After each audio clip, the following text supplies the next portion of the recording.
Welcome to the Health Zone. My name is Dr. Toju Chikiobi, but everybody calls me Dr. Toju. If someone suddenly becomes unconscious right in front of you, would you know what to do? What if your child was playing outside and hurt himself badly and is bleeding very heavily? Would you know what to do?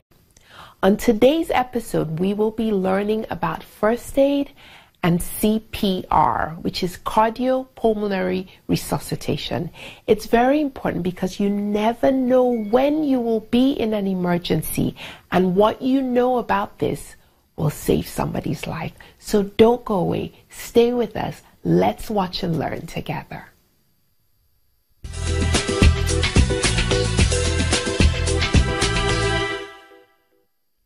As is our usual custom on the Health Zone, we're going to go out to the man and woman on the street to find out if they know what to do in different kinds of emergencies. So don't go away. Let's watch the video together. Today we will be talking to the man on the street. What should you do for somebody who is having a convulsion? I think I'll pretty much take him to the next nearby hospital. Convulsion, I think there is some spiritual things to it. So I think it's just to leave the person for a while, get water to soothe, maybe to sprinkle water on the person's face, and see if he calms down. Try and sit him down, then give him like fan him so that he gets fresh air. I think you grab a metal spoon into the person's mouth, not to allow the person to gnash his teeth together. What would you do for somebody who has just suffered a burn? First thing is to get egg, break it on the affected area, try and apply. You know, the first thing we did was to add palm oil. I think that's a hard one, but I think the best bet is still to take him to a hospital. Yeah.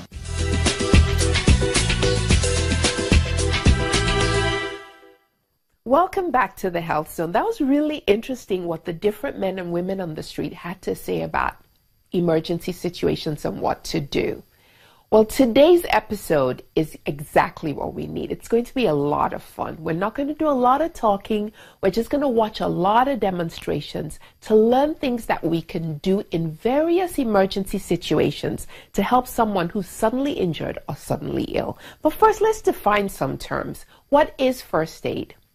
First aid refers to the medical attention that is usually given immediately after a sudden illness or injury occurs at the location where it occurred. It is usually a one-time, short-term event, and it doesn't really need a lot of technology or skills to administer. It's the initial help given to an injured person until expert medical help arrives.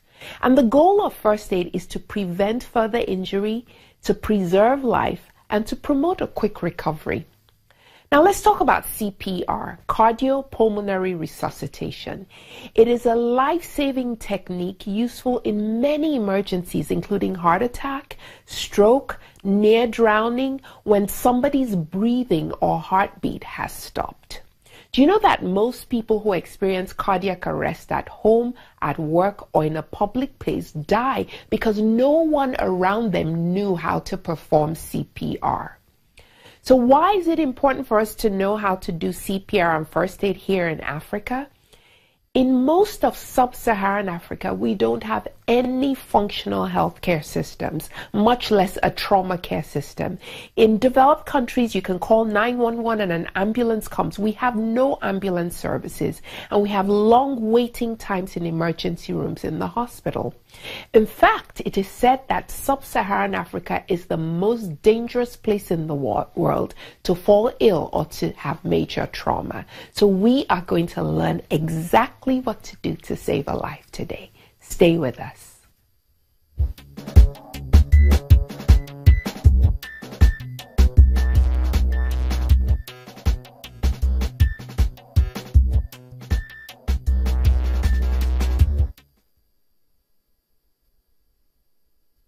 If someone is choking, they usually cough to try and dislodge the object that's choking them.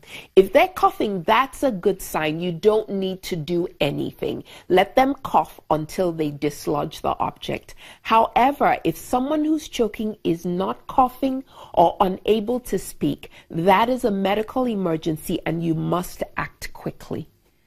Take permission from the person to help them. Can I help you? Bend them over with your one hand diagonally across the chest. Bend them over at the waist. And then using the heel of your hand, give 5 back blows between the shoulder blades. Then you straighten them up. If they're still choking and unable to speak, you step behind them and you follow those back blows by abdominal thrusts. Use 2 fingers to find the belly button and then take your other hand and make a fist right above those 2 fingers. Grab that hand with your other hand and give 5 quick abdominal thrusts upwards. 1, 2, 3, 4, 5. If that doesn't dislodge the object, you repeat the whole sequence again, and you continue to repeat the sequence until one of 3 things happens. Either the object is dislodging, you actually see it come out of the person's mouth, or the person starts to cough and is now able to speak, which means they are getting better, or the person becomes unconscious because the object is still not dislodged. If the person loses consciousness, at that point, you check for breathing, check for heart rate, and then perform CPR if necessary. I will now repeat the whole sequence again. Watch carefully. Can I help you?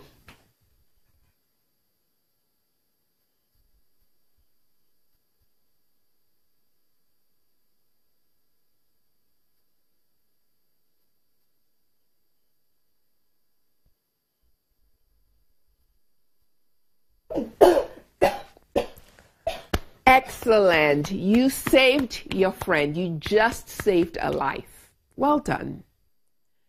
If a child is choking, you repeat exactly what I did with the choking adult, with the child, with 2 main differences. With a child, depending on how small the child is, you may need to kneel behind the child to perform the back blows and the abdominal thrusts.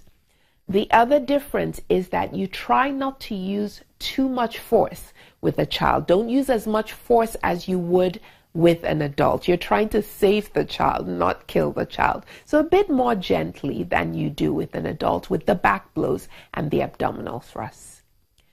I will now demonstrate what to do with an infant who is choking. And by infant, I mean a child 12 months and younger.